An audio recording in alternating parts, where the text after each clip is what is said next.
sama-sama kita awali dengan niat i'tikaf di masjid, menunggu waktu syuruk, niat bermajelis ilmu, niat bersilaturahim, niat mencari ridha Allah, dan seluruh niat yang bisa kita hadirkan karena setiap niat memiliki pahalanya masing-masing. Kita awali bersama-sama dengan membaca basmalah. Bismillahirrahmanirrahim. Allahumma inna nas'aluka ilman nafi'an wa rizqan tayyiban wa 'amalan mutaqabbalan. Allahumma anfa'na bima 'allamtana wa 'allimna bima yanfa'una wa zidna ilma. Amin ya Allah ya rabbal alamin. Para perindu surga, hadirin wal hadirat, uhayyikum jami'an bi tahiyyatil islamil khalidah wa tahiyyatul islamis salam. Assalamu alaikum warahmatullahi wabarakatuh. Semoga kedamaian, rahmat Allah, berkahnya dicurahkan kepada sahabat semuanya. Alhamdulillahi rabbil alamin, wa bihi nasta'inu ala umurid dunya wad din. Ashhadu an la ilaha illallah wa ashhadu anna Muhammadar Rasulullah. Allahumma fasalli wa sallim wa barik ala sayyidina Muhammad sayyidil mursalin wa ala alihi wa sahbihi ajma'in. Amma ba'du. Alhamdulillah, kita lanjutkan kembali serial kajian adab agar kemudian kita bersama-sama saling menguatkan dalam adab, menjadi bagian dari golongan generasi yang beradab. Karena dalam hidup ini tidak ada pilihan, karena lawan daripada beradab itu biadab. Biadab itu bi itu artinya tanpa. Adab itu bermakna disiplin akal, jiwa dan jasad. Maka mereka yang biadab mengalami loss of adab, hilangnya adab, kehilangan bagaimana menjadi manusia yang terbaik kepada sesuatu, dan itu disebabkan karena tidak disiplinnya akal, jiwa dan jasad. Kira-kira demikian menurut para ulama. Nah, tadi disebutkan oleh saudara moderator, kita akan mengkaji adab suami, adab kita kepada istri-istri kita. Nah, saya koreksi, kepada istri saja, jangan kepada istri-istri kita, kepada istri kita. Kalau kepada istri-istri saya belum punya pengalaman. Kalau kepada istri, kita punya istri selama kita masih hidup, berapapun umur kita, kajian ini masih kontekstual. Baik Bapak Ibu semuanya yang saya hormati dan saya banggakan karena rajinnya hadir dalam majelis ilmu. Yang pertama, bersyukurlah kepada Allah karena Allah mengkaruniakan kepada kita kemauan dan kemampuan untuk menikah. Allah katakan di dalam rukuk ke-20 dan 21, ya, penutup 20, awal 21, yaitu Quran surah Al-Imran ayat 14-15. A'udzu billahi minasyaitonir rajim.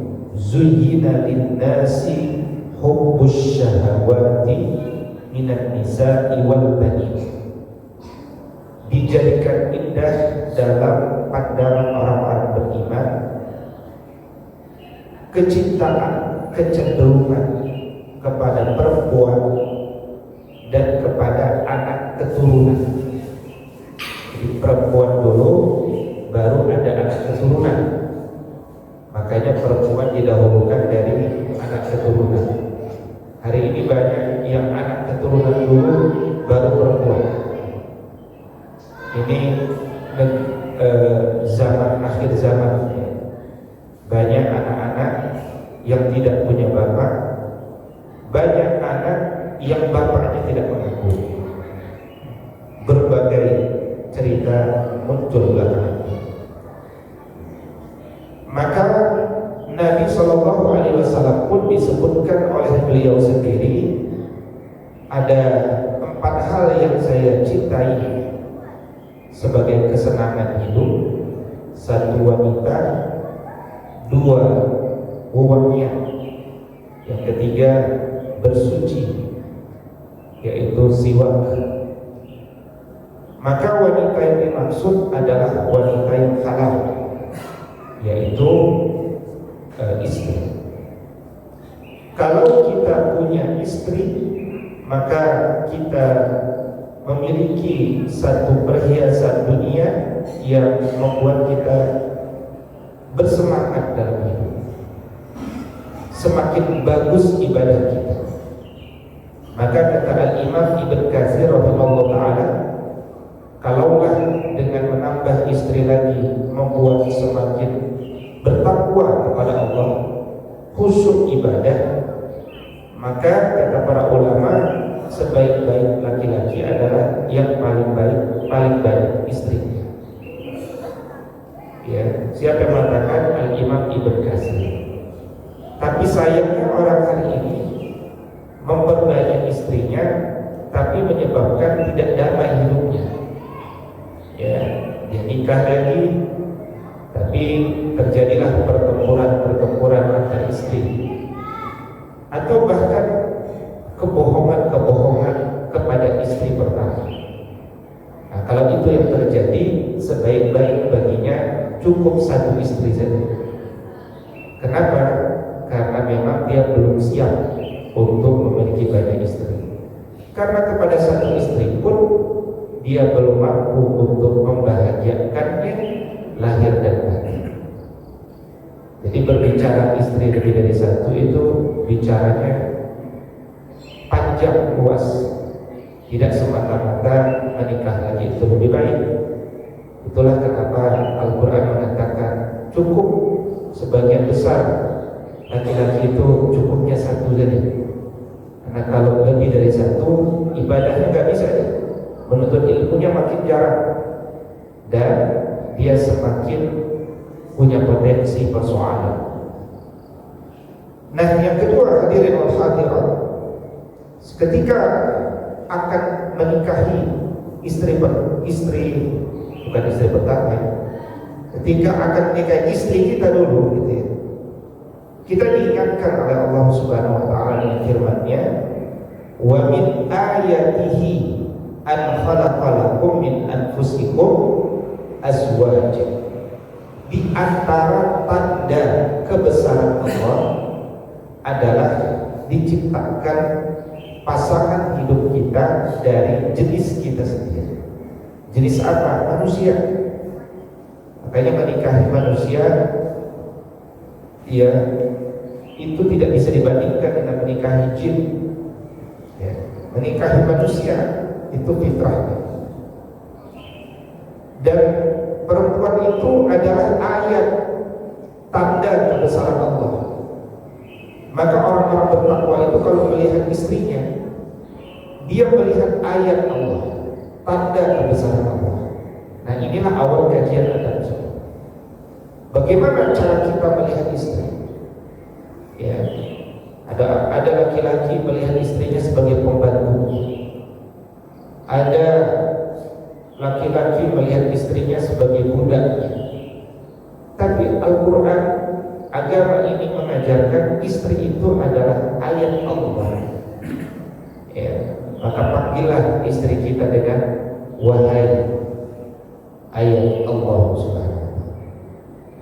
Karena kalau kita sadar istri itu ayat Allah, tak mungkin kita menamparnya, menyakiti hatinya. Tapi sebaliknya kita pasti ingin memuliakannya. Maka terjadilah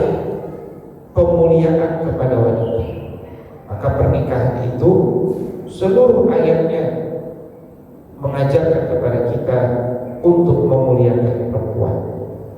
Maka pernikahan itu cara Allah untuk memuliakan wanita, sesuatu yang wanita itu kehilangan kemuliaan itu ketika Islam belum turun. Nah, hadirin wal hadirat, bagaimana agama ini membimbing kita? Maka ayat-ayatnya sebagian yang tadi telah kita angkat, kita coba masuk kepada role model Nabi Sallallahu Alaihi Wasallam yang memang menikah. Kalau Nabi kita nggak menikah, kita nggak punya role model. Alhamdulillah Nabi kita menikah. Maka kecenderungan kita dengan perempuan itu didorong dengan pernikahan. Dan pernikahan itu secara filsafat dasarnya adalah untuk mengarahkan sifat kehewanan kita, hayawaniyah kita. Ya, makanya manusia itu disebut al-hayawan an-natiq, hewan yang berbicara. Bahasa filsafat. Kalau seseorang itu tidak berpikir, dia akan seperti hewan yang tidak punya akal. Tapi ketika menjadi muslim, dia didorong menjadi hewan yang berakal. Nah, itulah manusia. Dia berpikir. Maka kemudian Rasul Shallallahu Alaihi Wasallam memberikan contoh dan teladannya tentang bagaimana adab kepada seorang wanita, adab kepada istri. Ya. Yang pertama, adab Rasul Shallallahu Alaihi Wasallam kepada istri dan istri-istri, ya, kepada ummul mukminin, kepada ibu-ibu kita semua. Karena semua istri Nabi, kata Al-Quran, adalah ibunya orang-orang beriman, yaitu menampakkan akhlak yang terbaik, ya, menampakkan akhlak yang terbaik. Jadi dalam satu riwayat Nabi SAW mengatakan begini: akmalul mu'minina imanan ahsanuhum khuluqan wa khiyarukum li nisa'ihim. Iman yang paling sempurna itu diukur dengan akhlak yang makin terpuji, dan akhlak yang makin terpuji itu diukur dengan akhlaknya kepada istri. Jadi tujuan Islam ini bukan semata-mata membuat manusia itu bertauhid, beriman, bukan. Hadis ini menjelaskan bahwa tujuan Islam itu turun adalah sampai pada agar manusia itu berakhlak. Maka dalam riwayat yang lain, innama bu'itsu liutammima makarimal akhlak. Sesungguhnya aku diutus itu bukan untuk orang bertauhid, tapi berakhlak. Ya. Kalau ada orang memikirkan Islam itu turun supaya orang bertauhid, berhenti sampai situ. Banyak orang bertauhid tapi tak punya akhlak. Mengaku bertauhid itu. Sebaliknya banyak orang yang bicara akhlak tapi tidak bertauhid. Nah, keinginan agama itu dicontohkan oleh Nabi, dakwahnya tauhid, tapi orientasi akhirnya adalah akhlak. Maka orang yang beriman itu senang dengan kajian akhlak, tapi orang yang tidak beriman, dia tidak senang dengan kajian akhlak. Maka semakin bagus iman kita, semakin bagus pula ibadah kita, diukur nanti makin bagus akhlak kita. Akhlak itu adalah kesadaran makhluk akan adanya Khalik. Itu kalau kajian mendalam. Apa itu akhlak? Akhlak itu sadarnya diri kita bahwa kita ini makhluk diciptakan Allah, dan bahwa kita ini makhluk, kita ini diciptakan, sehingga ada yang menciptakan. Yang menciptakan itu namanya Khalik. Maka makhluk kepada Khalik lahirlah akhlak. Ada orang tahu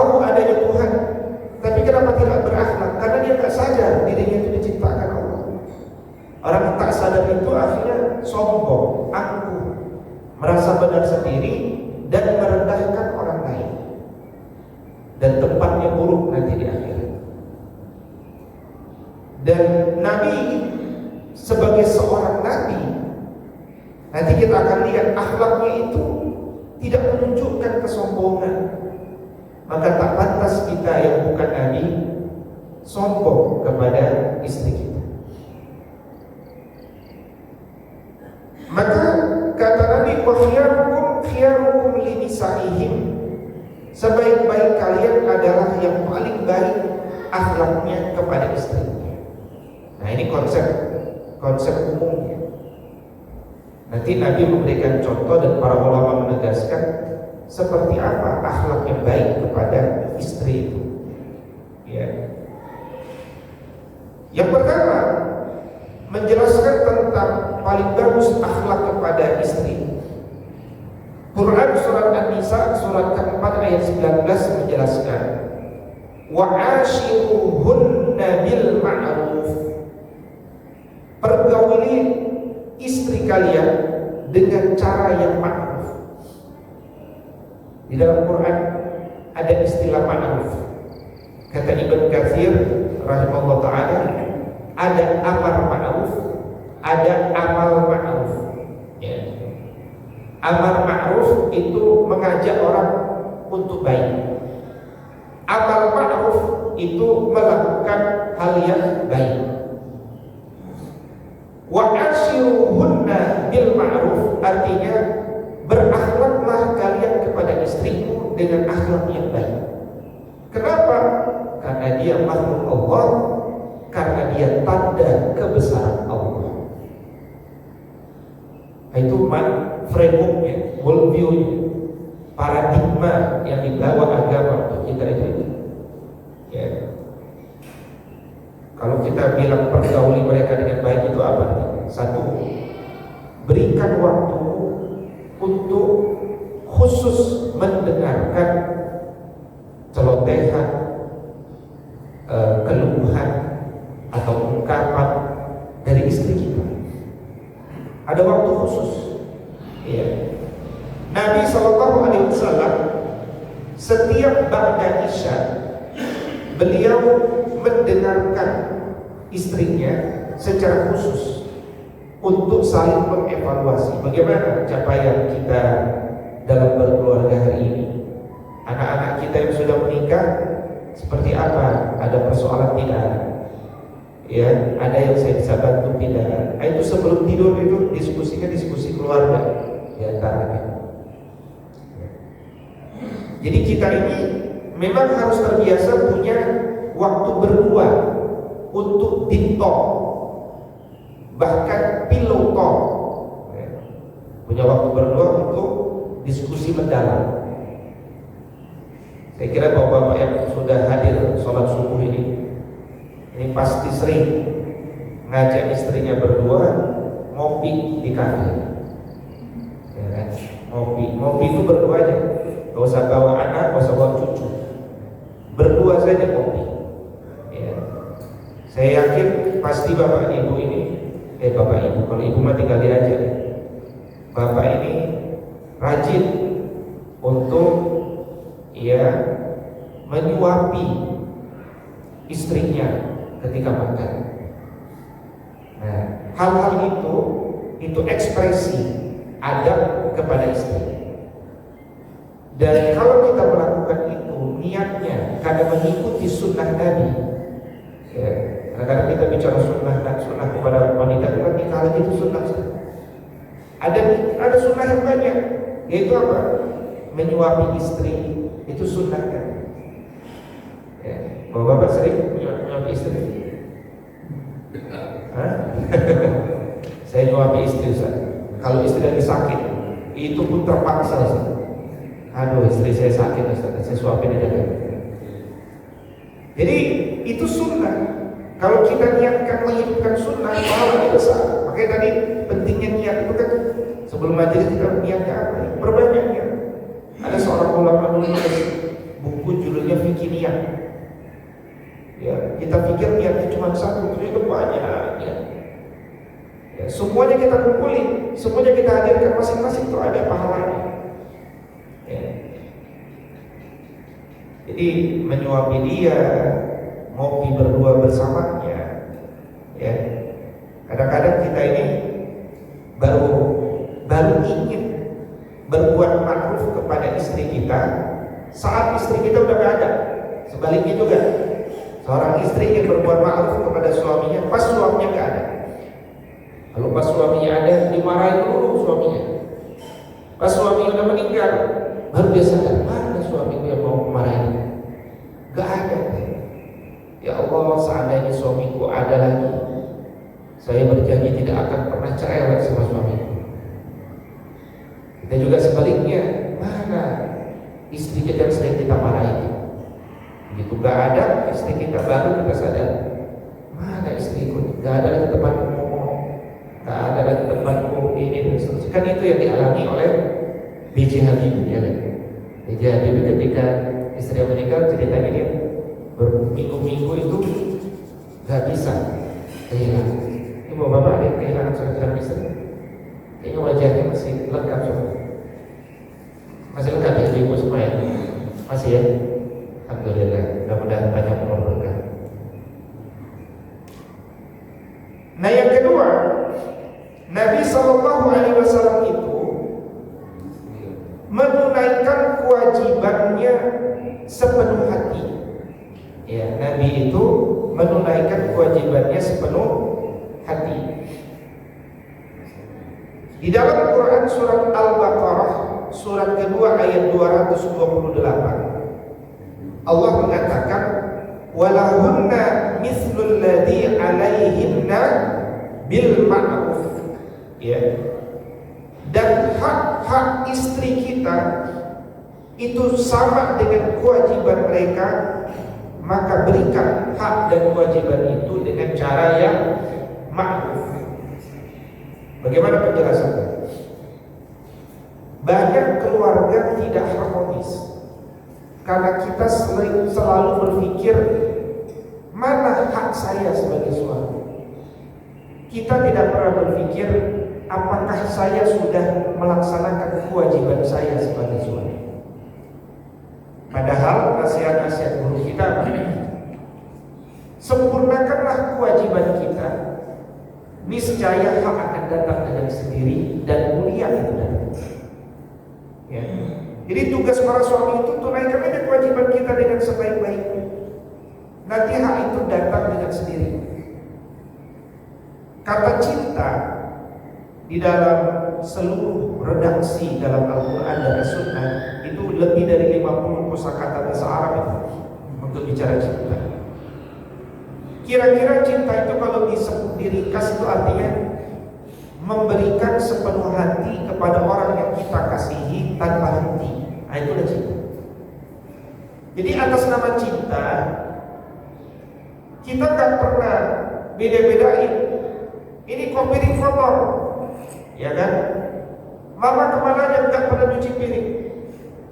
Oh mungkin istri kita lagi capek. Ya sudah, aku akan cucikan piring. Itu yang lakukan Nabi, nanti kita akan ditanya. Ya, dengan sepenuh hati, gak pakai ngomel, cuci, nyapu, ngepel, bersih kompor, ya, dan seterusnya. Sebaliknya istri kita juga, wah mobil suami saya kotor gitu, saya cuci aja mobil gitu. Kenapa? Cinta suami, cinta istri sama suami. Dia gak akan bilang ini cuci mobil kerjaan laki-laki, biar saya cuci. Mobil ini sudah mengantarkan suami saya berangkat kerja, berjuang, dan seterusnya. Nah itu, kalau udah cinta itu gak ada lagi diskusi. Ini siapa kerjaan siapa, ini kerjaan siapa. Masing-masing berusaha untuk melengkapi. Saya pernah ketemu orang India, ya kan. Kata orang India ini, saya itu kalau di rumah gak pernah membiarkan istri saya masak. Kenapa? Karena saya jago masak. Masakan saya lebih enak daripada istri saya. Pokoknya kalau di rumah istri sama anak saya terima beres, yang masak selalu saya. Nah, ini orang India. Makanya dia punya rumah makan India. karena memang dia senang masak. Nah, bagaimana Nabi SAW ya di rumah? Ini masuk pada adab yang ketiga. Bantulah istrimu saat berada di rumah. Ya, bantulah istrimu saat berada di rumah.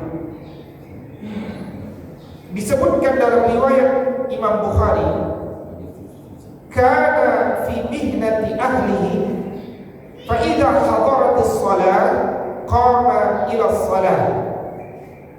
Adalah Rasul sallallahu alaihi wasallam, dia sibuk membantu istrinya. Artinya ketika di rumah. Tapi beliau juga beradab dengan waktu.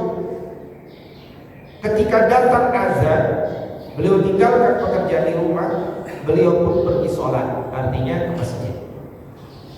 Ilustrasi, katakan Nabi pagi mengepel, menyapu dan seterusnya. Datang azan zuhur, maka Nabi SAW segera melaksanakan sholat zuhur. Ya tidak. Kemudian atas nama kerja-kerja di rumah kita memperlambat sholat. Ya, Nabi SAW menyempurnakan semua. Karena as-sholatu ala waktu.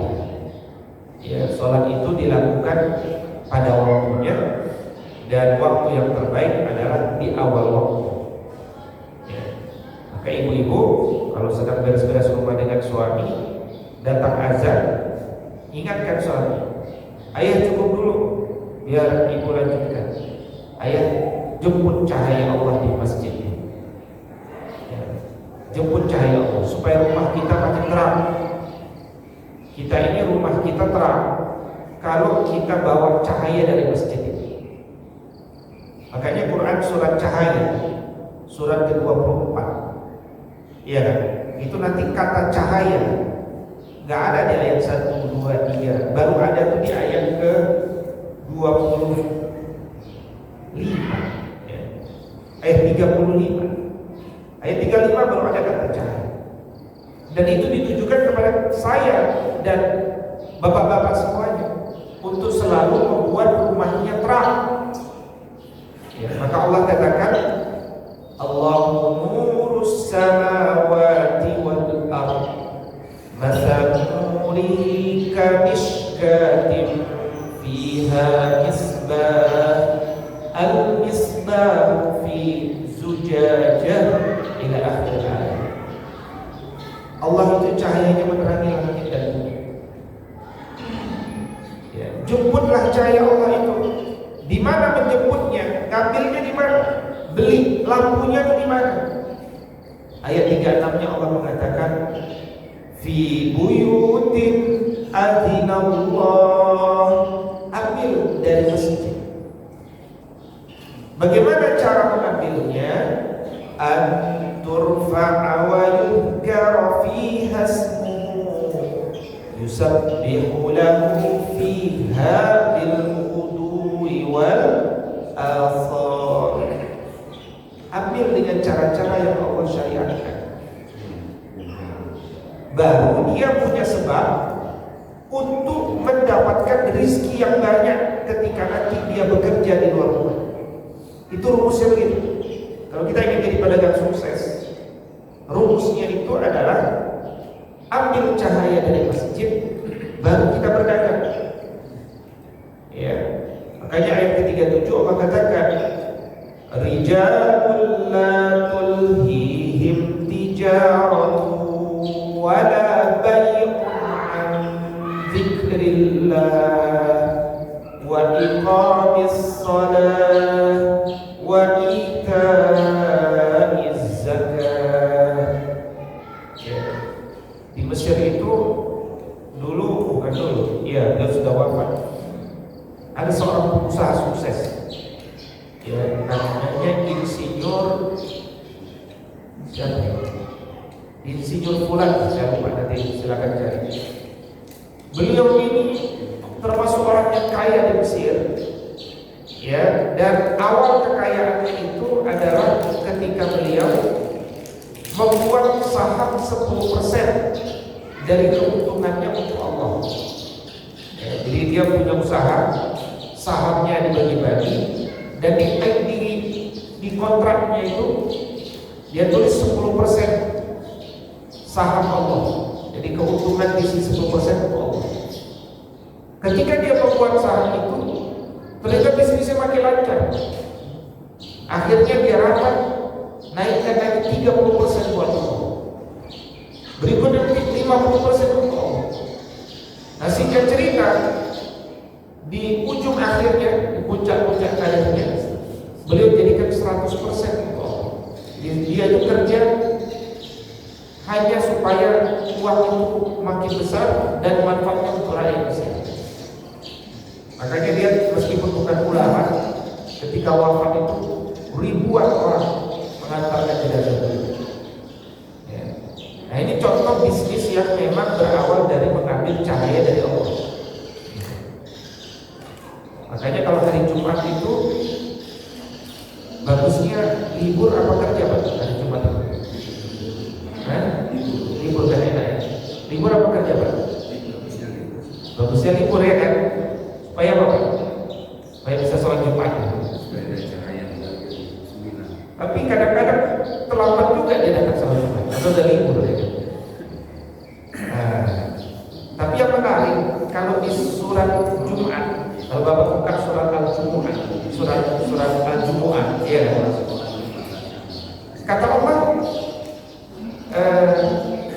wa idza qudiyatis shalah, kalau sudah selesai sholat Jumat, apa kata Allah?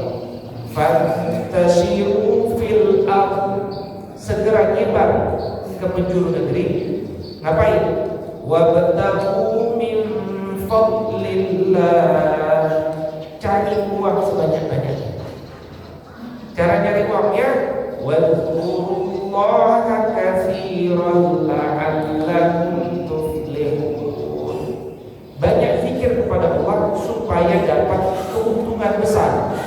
Keuntungan besar itu al-falah. Jadi kalau baca surah Al-Jumu'ah, ternyata habis surah Jumat disuruh jualan, dagang, kejar kekayaan. Resepnya banyak zikir kepada Allah, kalian dapat keuntungan yang besar, al-falah. Maka al-falah kita raih terus. Ya, dia adalah kekayaan yang diambil dari banyak berzikir, bukan kekayaan yang diambil dari banyak korupsi. Ya. Maka al-falah dikejar terus, nanti di akhirnya dia dapat as-sa'adah. Itu rumus. Ya. Makanya ketika azan itu kan setelah hayya 'alas shalah, hayya 'alal falah. Di antara mana hayya 'alal falah itu, ya, jemputlah rezeki Allah nanti ba'da sholat dengan kau ambil dulu cahaya dari Allah. Jadi kalau kita ingin sukses bisnis kita, perbanyak sholat. Dan Allah yang perintahkan. Misalkan dalam Quran surah Al-Baqarah ayat 45, ayat 153, ayat 153 misalkan, ini sama. Allah katakan, ya ayyuhalladzina amanu ista'inu bis-sabri was-salah. Wahai orang-orang beriman, kalau kau punya masalah ekonomi, uangmu sedikit, minta kepada Allah dengan sabar dan sholat. Ya. Makanya kalau kita punya persoalan, yang kita ingat sholat agar dapat al-falah, keberuntungan. Harusnya begitu. Ya. Ada teman-teman yang men-share, ya, bagaimana ketika dia menjaga sholat 40, sholat subuh 40 waktu, 40 hari terus-menerus tanpa henti, dimudahkan rezeki. Nah, ini sekarang sudah jadi gerakan lama. Kalau di Turki itu ada beberapa masjid itu yang memberikan hadiah sepeda kepada anak-anak yang berhasil sholat subuh 40 hari berturut-turut. Sepedanya banyak, ratusan sepeda. Nah, baru-baru ini satu masjid di Cipinang, ya, satu masjid di Cipinang itu memulai, ya, dia sudah menyiapkan 11 sepeda bagi jamaah yang sholat subuh 40 waktu, sholat subuh 40 hari terus menerus. Jadi ada bandarnya, ada orang kaya yang siap untuk sepeda. Itu bagus jadi program, ya. Berarti nanti pakai fingerprint, ya. Cek dulu siapa yang mau ikut program ini. Kalau nanti satu hari dia enggak, ngulang lagi dari awal, ulang lagi dari awal. 40 hari. Gak akan jatuh miskin kita kasih sepeda sama anak-anak, pemuda, atau sahabat-sahabat, ya, membahagiakan mereka, ya, karena mengapresiasi mereka memakmurkan masjid, ya. Nah, kata para ulama bisa disebut, kita kutip dari kitab Fathul Bari. Fathul Bari itu syarah Sahih Al-Bukhari, bukan kitab adab, yang ditulis oleh Al-Imam Ibn Hajar Al-Asqalani. Kata beliau, min akhlaqil anbiya at-tawadhu, di antara akhlak para nabi adalah tawadhu. Nah, disebut tawadhu itu kenapa? Ya tadi, beliau itu nabi, umatnya banyak, tapi di rumahnya ngepel, gitu. Dia nyapu, ya. Jadi kalau nabi sama presiden tinggian mana? Dia nabi. Ya, kalau presiden baru memimpin negara, nabi itu banyak negara. Bayangnya begitu. Itu kalau di rumah nyapu, ngepel, gitu. Bantuin istrinya. Itu menegaskan bahwa nabi itu tawadhu, enggak sombong. Ada Imam Ibn Hajar. Dan menjauhi kemewahan bersenang-senang yang gak ada ukuran.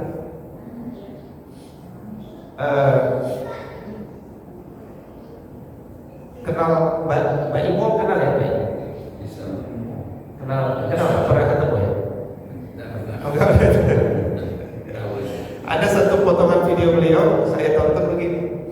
Saya itu kalau habis sholat maghrib, saya nggak pernah lagi sekarang ngopi-ngopi sama teman.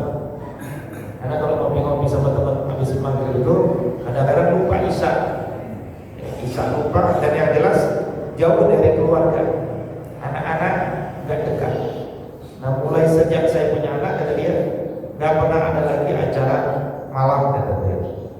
Ya, pokoknya habis maghrib dari rumah, nanti sholat isya lagi di masjid, rajin sholat isya baik. Subuh pun rajin ya, bagus ya. Hijrah di sholat ya, dan dekat sama keluarga. Jadi malam itu diisi dengan keluarga. Jadi sifat Nabi itu apa? Jauh dari bermewah-mewah, bersenang-senang, dan dia melatih terus dirinya supaya tawadhu, ya, agar mereka tidak terus-menerus berada pada kemewahan yang membuat mereka tercela. Maka ketika Nabi sudah tidak ada, seorang sahabat bernama Urwah bertanya kepada Sayyidah Aisyah, "Ya ummul mukminin, ayyu syai'in kana yasna'u Rasulullah sallallahu alaihi wasallam idza kana 'indaki?" Apa sih yang Nabi dulu kerjakan ketika masih hidup? Ketika dia bersama, artinya ketika dia ada di rumah, ya, karena istrinya di rumah. Qala, berkata Aisyah, "Ma yaf'alu ahadukum fi mihnati ahlihi yakhsifu na'lahu wa yukhitu thawbahu wa yarfa." Nabi itu sama kalian. Dia mengerjakan apa yang kalian kerjakan jika kalian sedang membantu istri kalian. Apa yang dia lakukan? Dia perbaiki sendal dia sendiri, bahkan dia jahit bajunya sendiri, dan dia mengangkat air di ember untuk kebutuhannya. Jadi dia melakukannya sendiri, kata Sayyidah Aisyah. Baru sahabat sadar, nanti kita tuh melakukan sendiri. Makanya kalau kita tidak banyak bicara di rumah, sering bantu istri itu memuliakan kita. Ya. Istri juga kadang-kadang lupa ya. Suaminya ini resep harmonis juga ya. Kadang-kadang dia punya suami, dia hormati oleh banyak orang. Ya. Bahkan berbagai penjuru dunia menghormati. Tapi di rumah suaminya sering dimarahin. Itu kadang-kadang suami yang tidak tawadu, aduh saya ini di luar dihormati, di rumah dimarahin dulu sama istri. Iya kan? Nah, kalau suaminya gak tawadu, itulah awal perpecahan. Tapi kalau suaminya kayak Umar, kayak Ali, wah masya Allah. Umar itu orang yang paling disegani, bahkan ditakuti. Musuh-musuh Allah takut sama. Kalau perang itu yang dijauh Umar, ya, kecuali ada pilihan lain lah, ketemu Umar di medan perang. Umar lewat, itu jin minggir, Pak. Wah, Umar melewat, jin minggir. Cuma satu makhluk yang berani marahin Umar. Siapa? Istrinya. Tapi Umar gak pernah penggal kepala istrinya. Aduh, banyak cerewet. Jadi Umar itu, masya Allah, ya, menghormati istri, dimarahin dia. Ali juga begitu. Ali ini kalau kita lihat dalam sirah, beberapa peperangan itu sebelum perang Badar, itu selalu ada perang pembuka, satu orang lawan satu orang. Itu selalu di antara yang dituju itu Ali. Dan menang Ali. Tapi kalau udah di rumah sering dimarahin sama istrinya. Istrinya anak Nabi Fatimah Zahra. Itu sering marahin istri suami. Kalau udah marah, Ali dia keluar rumah, tiduran di pasir. Ketemulah mertuanya tadi. Bapak pasir, ngapain di sini? Ya Aba Turab, ngapain tiduran? Kata Ali, wahai mertuaku, saya habis dimarahin. Saya di luar aja. Tapi bapak mertuanya ini udah ngangkat menantu itu seperti anak. Pulang, nanti malam ayah ke rumah malam, menemui anak-anaknya sedang di atas tempat tidur membaringkan, kasih nasihat. Nah ini Nabi tuh ngurusin menantunya kalau lagi bertengkar, pola mengakurkan mereka, gitu ya. Luar biasa. Kemudian yang keempat, bagaimana adab kita kepada istri kita? Bercanda di rumahnya, bercanda bersama istri. Jadi sama istri itu kita harus sering banyak bercanda. Karena kalau nggak banyak bercanda, udah jelas istri kita cerewet ya. Kalau kita nggak ajak bercanda, makin cerewet itu istri kita. Ajak dia bercanda, suapin dia, ya habis suapin, ajak ngopi berdua, habis itu ngajak mandi bersama, ya kan? Ini semuanya dilakukan Nabi. Oh, bapak kan sering kan mandi bersama istri kan? Dulu ya. Mandi sama istri itu luar biasa. Pak, kalau udah sepuh itu juga wajib mandi bersama. Karena sekarang kan banyak bapak-bapak suka kepleset ya. Tiba-tiba kan banyak berita kepleset di kamar mandi. Itu patut diduga kepleset itu kenapa? Karena mandinya sendirian, Pak. Ya, betul. Kalau nggak mau kepleset, ada yang jagain. Minimal kalau kepleset tahu gitu. Kadang-kadang orang kepleset, kan kalau pertolongan pertama kepleset itu masih bisa selamat. Ada kan kepleset lama nggak ada pertolongan pertama, nggak ada yang tahu. Nah itu namanya hikmah mandi bersama. Ya. Saya pernah mengakurkan satu keluarga ya, baru 5 tahun menikah, udah mau cerai, sana sini cerai, sini cerai. Saya omong sini sama omong sini. Alhamdulillah tidak jadi cerai, ya, singkat. Kapan itu ketemu? Alhamdulillah Ustaz, saya sekarang mempraktekkan mandi bersama, indah mandi bersama. Gitu. Ya, jadi Nabi melakukan itu, senang mandi bersama. Nah, bercandalah di rumah bersama istri kita. Di antara sahabat yang mulia itu namanya ya Zaid bin Thabit radhiyallahu taala.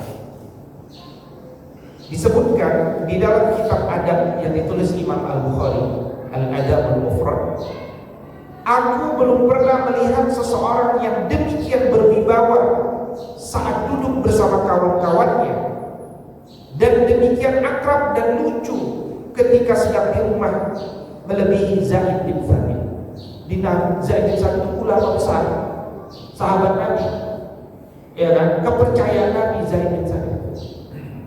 Makanya otoritasnya kalau di tengah masyarakat, dia berwibawa, segan orang sama Zaid bin Thabit. Ya, kelihatannya serius orang.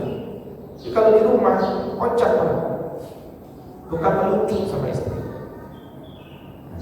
Kenapa saya bisa seperti ini? Ya karena dia mengikuti Rasul SAW. Orang yang paling tahu bagaimana Rasul SAW. Dan Nabi itu diketahui sangat bercanda. Tapi canda Nabi itu canda-canda yang tertawanya belakangan. Canda.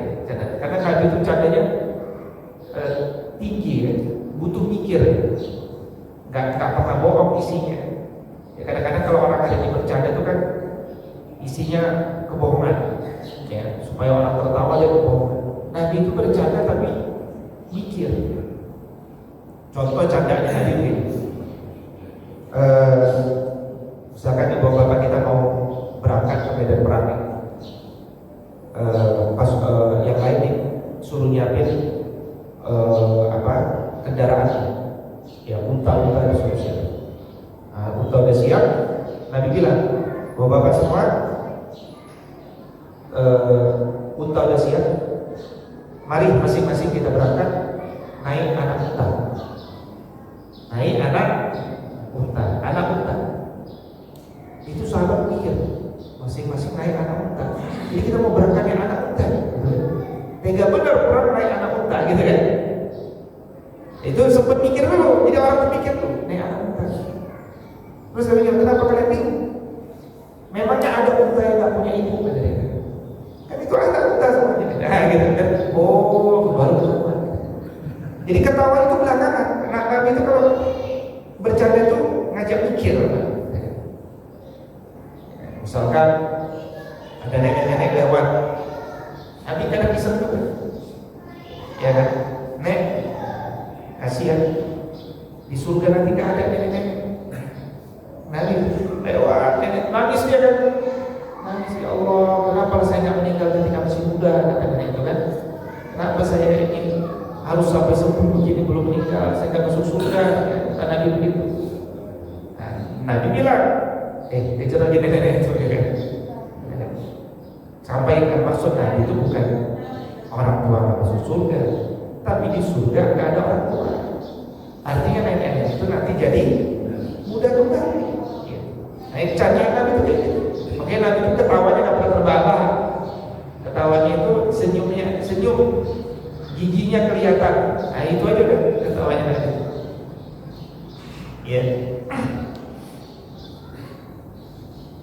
Ada satu kitab yang ditulis oleh Al-Imam Al-Ghazali khusus tentang adab, ya, berjudul Al-Adab Fid Din, ya, Al-Adab Fid Din. Dan Al-Adab Fid Din, adab dalam beragama, ini bagian daripada karya besarnya Al-Ghazali berjudul Majmu'atul Rasail Al-Imam Al-Ghazali.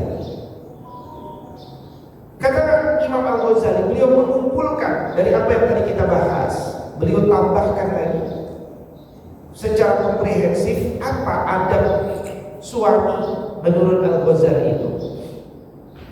Kata beliau, adab rajul ma'a zaujatihi, adab suami terhadap istri itu ada 12.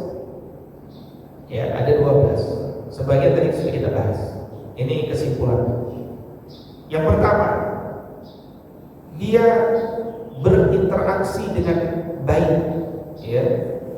Itu yang disebut wa'ashiruhunna bil ma'ruf, husnul usrah, ya. Wa'ashiruhunna bil ma'ruf, dia berinteraksi. bergaul dengan istri dengan baik, kata-katanya lembut, kata-katanya ilmu. Jadi Bapak Ibu, kita ini kalau berdekat sama istri, selama pegangan kita ilmu, itu gak ada lagi yang bisa kalah. Kewibawaan saya dan bapak-bapak sebagai imam di rumah, itu manakala setiap kalimat yang keluar dari mulut kita memang ada rujukan ilmu, gak pakai perasaan, gak pakai dendam, ilmu. Dan kita laki-laki yang paling bisa menegakkan itu dibandingkan perempuan. Itulah kenapa laki-laki itu jadi imam, perempuan jadi makmum. Karena laki-laki lebih bisa gak bawa perasaan, ngomongnya pakai ilmu. Kalau perempuan sering bawa perasaan. Yang kedua, kata Imam Al-Ghazali, bertutur kata yang lembut. Sama istri kita berkata-kata lembut. Udah capek masa-masa dimana kita kalau ngomong sama istri teriak-teriak perlu. Kita latihan berbicara lembut, ya, berbicara lembut. Yang ketiga, wa izharul mawaddah, menunjukkan cinta kasih. Cinta kasih itu harus ditunjukkan, Pak. Ya, meskipun memang ini butuh latihan. Untuk tawadhu butuh latihan, kata Ibn Subadri, Ibn Hajar Al-Asqalani, kata Al-Ghazali juga, menunjukkan cinta kasih itu butuh latihan. Ya, butuh latihan. Bapak itu mencintai istri kan? Cinta. Nah, ekspresi itu bagaimana? Nah, ekspresi itu ditunjukkan misalkan dengan sering membelai rambut istri. Ya. Ibu-ibu kalau rambutnya dibelai suami ibu senang gak sih, Bu? Apa jawabannya? Senang. Itu jawabannya. Ya. Kalau laki-laki, bapak-bapak dibelai rambutnya senang gak? Enggak kan? Agak beda kan? Psikologinya beda memang. Makanya kalau kita punya anak laki-laki sama anak perempuan juga beda, Pak. Anak perempuan selalu dibelai rambutnya. Anak laki-laki bukan dibelai rambutnya, dipegang-pegang. Nah, gini, tepuk-tepuk. Atau punggungnya. Nah, itu laki-laki. Memang beda psikologi. Kemudian yang keempat apa? Bersikap lapang ketika sendiri. Ya, sabar ketika sendiri.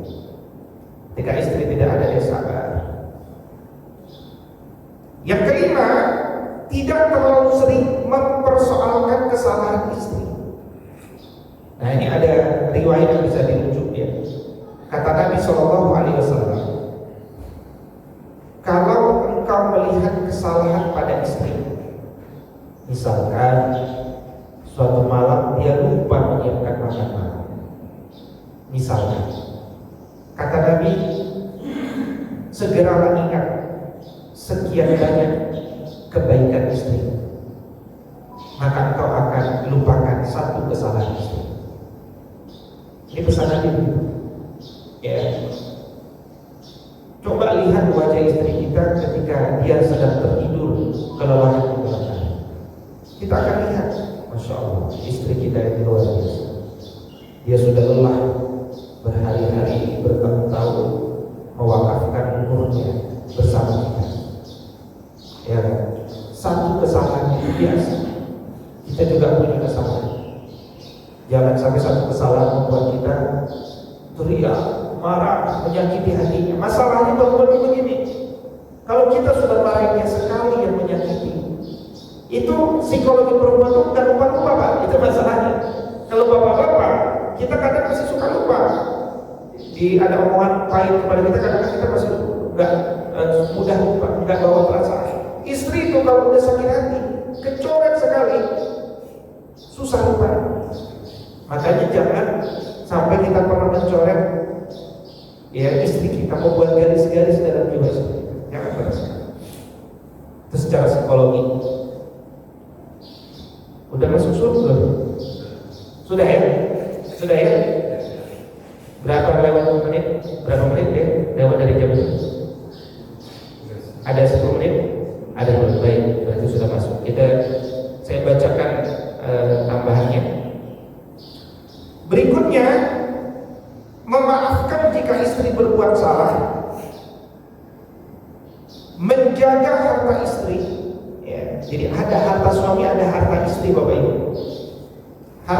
istri sama harta suami itu beda.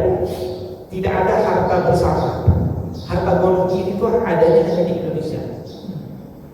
Dan harta golongan ini itu adalah solusi bagi orang Indonesia yang nggak membedakan harta suami sama istri. Kalau dibedakan nggak perlu harta golongan ini. Harta golongan ini adanya di kompilasi hukum Islam di Indonesia. Ya. Ini rumah punya siapa? Ini mobil punya siapa? Semua itu sudah jelas sejak awal. Ya, makanya adat suami kepada istri adalah selalu memberikan istri uang khusus, amplop khusus, itu ada. Bukan uang bulanan. Kalau uang bulanan itu kan bukan uang istri, itu uang kita yang dititipkan kepada istri. Ya, ada sisa balik lagi kepada kita itu secara akad. Begini ada uang khusus buat istri. Mahni buat. Ada dua wanita yang rezeki kita gak akan berkurang bahkan bertambah kalau kita perhatikan. Satu ibu kita, dua istri kita. Ya. Kalau kita punya rezeki, berikan sama ibu kita. Istri jangan pernah larang. Karena kalau dia larang, berhenti rezeki kita. Yang kedua, ada rezeki berikan istri kita. Ya. Coba kalau kita punya uang, nggak kasih ibu, nggak kasih istri, kita kasih istri orang lain. Coba aja lakukan. Lama-lama ketutup dari rezeki kita, rusak langsung jatuh. Ya. Makanya dua wanita ini jangan sampai kita kasih uang yang banyak, kasih. Ya. Itu resep rezeki. Kemudian kata Imam Ghazali, laki-laki itu jangan banyak mendebat istri. Karena mendebat itu pekerjaan istri gitu. Ya. Bukan pekerjaan suami. Ini mohon maaf ya, bapak-bapak ini kan kalau dibandingkan sahabat Nabi, saya dan bapak, kalau dibandingkan sahabat Nabi kan jauh ya, jauh. Dulu ada sahabat Nabi namanya Abdullah ibn Mas'ud radhiyallahu anhu. Siapa yang kenal dia? Ya kan, seorang alim, ahli Quran, sahabat Nabi, baca Quran yang bagus. Suatu ketika, tapi Abdullah ibn Mas'ud itu bukan orang yang kaya, bukan orang yang kaya, biasa, uangnya tak banyak. Suatu ketika istrinya bilang begini, wahai suamiku, saya baru dapat rezeki banyak, saya mau bersedekah, mohon nasihatnya wahai suamiku, kepada siapa paling bagus saya berikan sedekah ini? Dia tanya sama suami, bagus istri. Apa kata suaminya? Wahai istriku, nggak mau tengok di depan suamiku, punya banyak uang nggak dia? Dia nggak punya banyak uang. Sedekah sama suamimu sebelum kau bicara sedekah sama orang lain. Siapa yang ngomong? Abdullah bin Mas'ud. Ya. Apa kata istri? Masa sedekah sama suami? Nggak percaya? Ya kan? Sedekah sama orang, masa sedekah sama suami? Kata istrinya. Berarti dia mendebat suami bukan? Mendebat kan? Yang di depan siapa? Sahabat Nabi Abdullah bin Mas'ud. Ya kan? Maka kata Abdullah bin Mas'ud, ya sudah kalau tak percaya, besok kita ketemu Nabi. Besoknya datanglah dia kepada Nabi, berdua datang. Nah, silakan tanya sama Nabi. Tanya, wahai Rasulullah, saya ini punya uang yang sedekah. Tanya sama suami saya malah dulu sedekah sama dia dulu, baru sedekah sama orang lain. Betulnya itu ya Rasulullah. Kata Nabi tersenyum. Boleh kata Nabi, sedekah Ibn Mas'ud. Ibn Mas'ud itu benar. Ya, jadi kalau kita bersedekah ibu-ibu, istri suami kita kadang kan ada istri gajinya 60 juta. Ya kan, karena dia CEO. Suami PNS gaji cuma 6 juta, 7 juta, misalkan gitu kan. Istri gak usah, jangan sombong. Sekarang banyak istri sombong karena dia jadi besar. Karena rezeki dia hilang begitu dia tidak punya adab sama suaminya. Oh iya kan suaminya, bantu suaminya. Karena rekeningnya beda, ada uang suami, ada uang istri, begitu. Ya, tapi ini juga pelajaran bagi kita bapak-bapak. Abdullah bin Mas'ud aja ngasih ilmu, nggak percaya istri. Apalagi bapak-bapak ngasih ilmu. Ya kan, istri nggak percaya. Apa yang percaya saya? Bapak kan kalau belajar kan kita dibagi pak. Jangan baper. Ya. Abdul bin Mas'ud aja nggak apa-apa, biasa aja. Memang perempuan tuh senang berdebat. Nah kalau laki-laki jangan suka berdebat, kata Al-Ghazali. Jangan banyak berdebat istri. Memang psikologinya begitu. Kemudian kata Al-Ghazali, keluarkan biaya untuk kebutuhan istri, jangan bakhil. Ada yang sebutkan.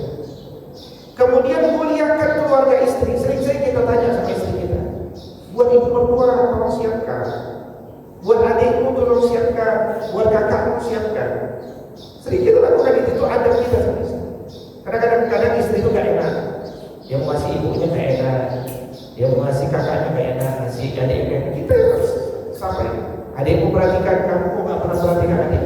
Kakak, ayo kita ke tempat ibu, udah lama gak ke tempat ibu. Kita perhatian sebagai suami.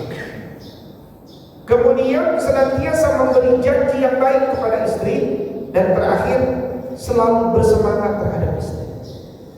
Ya, selalu bersemangat terhadap istri. Ya, tentu istri juga harus bantu supaya suaminya bersemangat.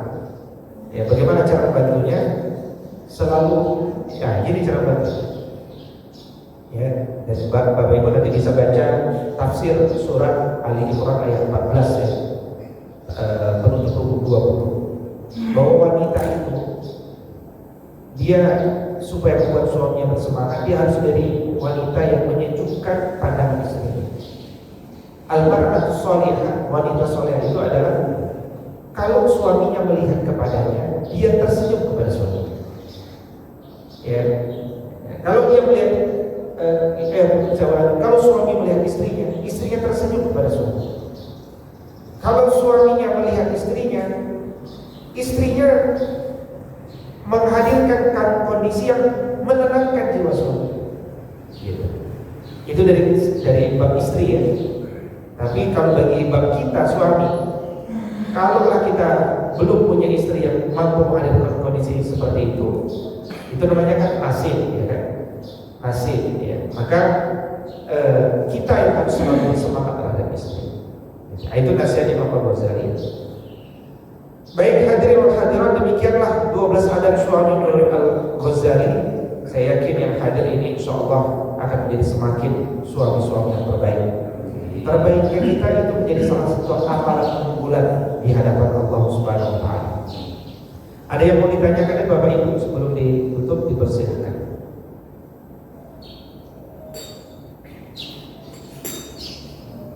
Ada? Wah, ini belum bapak udah tanya. Silakan, awal tanya.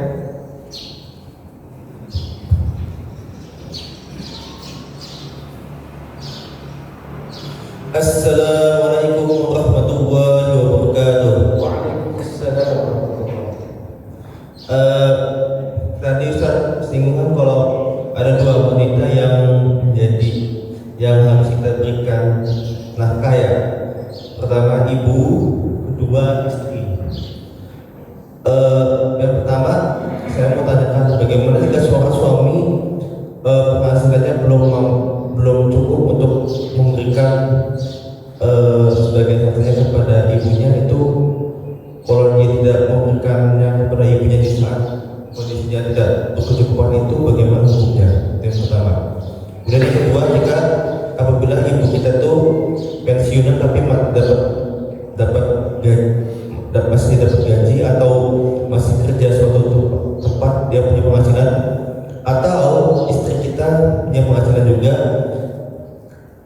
bagaimana hukumnya kalau suami tidak memberikan uang spesial atau harta spesial kepada mereka dengan alasan mereka sudah punya penghasilan? Terima kasih. Baik, bismillahirrahmanirrahim. Yang pertama, yang pertama adalah tidak wajib anak memberikan uangnya kepada orang tua. Hukumnya tidak wajib. Hukumnya sunnah yang paling utama. Dalam Quran surat Al-Baqarah terdapat 5 golongan yang paling disunahkan untuk diberikan harta kepadanya. Nomor 1 adalah orang tua. Ya, sunnah. bukan wajib. Wajib itu adalah orang yang ada di rumah kita. Ya, tapi kepada orang tua itu tidak wajib, tapi sunnah. Sunnah yang utama. Kenapa tidak wajib? Tadi karena ada orang tua yang kaya, anaknya miskin. Gitu. Ya. Tapi apa yang tadi saya sampaikan adalah motivasi bahwa di antara pintu rezeki itu adalah dengan membahagiakan orang tua. Jadi kalau orang tua kita nggak butuh uang kita, minimal kita membahagiakannya dengan cara yang lain. Bisa dengan orang tua itu kadang bukan hanya butuh uang kita kan, butuh kita telepon dia, video call, nanya kabar, sehat nggak Pak, sehat, alhamdulillah. Udah gitu kan kita bahagia. Orang tua yang udah kaya nggak perlu uang, yang penting anaknya perhatian sama dia. Ya. Jadi bapak-bapak ada seorang bapak-bapak di Tebet pernah cerita sama saya, Ustaz, saya ini punya anak tinggalnya di Bintaro, saya di Tebet orang kaya, tapi saya kalau mau ketemu anak saya aja susah nih, ya kan? Padahal Tebet sama Bintaro kan dekat ya, mau ketemu susah kan? Saya rindu sama anak saya, ya, sama anak laki-laki. Kalau bapak punya anak laki-laki, punya sekat di laki itu, ya kan? Yang dilakukan apa? Dia telepon anaknya, nah, ayah rindu sama cucu. Nah, ini kata dia, rindu sama cucu. Sinilah bawa cucu. Padahal dia rindu sama anaknya, bukan sama cucu. Dia kata, ya. Saya bilang, bawa cucu. Ya, anaknya nggak ngerti. Anaknya bilang, ayah aku, ini hari Ahad padahal. Aku sibuk nih hari ini. Kita ketemu aja jam 12 di Mall Bintaro ya. Begitu anaknya. Karena dikasih waktu itu daripada nggak ketemu. Jawabannya juga lah Ustaz katanya. Berangkat saya ke Mall Bintaro, ketemu jam 12, makan siang di Bintaro sampai jam 1 jam. Besok ada yang bilang, Pak aku ada janji lagi, ya kan? Kita pisah apa ya? Pisah di Mall Bintaro. Nah, tapi dari pertanyaan itu saya patut menduga betapa sedihnya hati bapaknya ini tak bisa ketemu sama anak. Nah, memang bapak, kalau kita nih, saya, bapak, kita punya bapak-bapak, kelihatannya acuh tak acuh bapak, ya, kelihatannya nggak butuh kita, dia kayak ini. Tapi coba tanya sama kita, pernah nggak dia nanya gitu? Pernah nggak? Mana kabarnya? Gimana? Kita nih bapak-bapak kan jaga kewibawaan, ya kan? Sama bapak kita juga begitu. Gitu. Makanya kita butuh memperhatikan bapak kita dan ibu. Sering silaturahmi. Yang kedua tadi, kalau istri kita lebih kaya dari kita, 60 juta gajinya, kita PNS cuma 6 juta, apa yang dilakukan? Tetap gajinya istri kita itu buat dia. Ya, dia tidak punya kewajiban menafkahi keluarga. Gajinya kita berikan sebagian kepada dia. Nih, buat makan saya, buat makan sebulan dan sehari, buat makan sebulan, tetap berikan. Nah itu wajib ya. Jadi laki-laki memberikan nafkah kepada istri yang sangat kaya, hukumnya tetap wajib. Karena kekayaan istri buat istri. Ya. Udah ya, gitu ya. Udah ya. Ya demikian ya. Wallahu a'lam. Ada yang lain? Cukup ya. Alhamdulillah. Mudah-mudahan berkah, panjang umur semuanya, dimurahkan rezekinya, keluarganya sakinah mawaddah warahmah, dan keluarga-keluarga atau anak keturunan kita juga keluarga-keluarga yang sakinah mawaddah warahmah. Amin ya Allah ya rabbal alamin. Aqulu qouli hadza wa astaghfirullah li wa lakum. Kita tutup bersama-sama dengan doa kafaratul majlis. Subhanakallahumma wa bihamdika asyhadu an la ilaha illa anta astaghfiruka wa atubu ilaik. Afu minkum. Assalamu alaikum warahmatullahi wabarakatuh.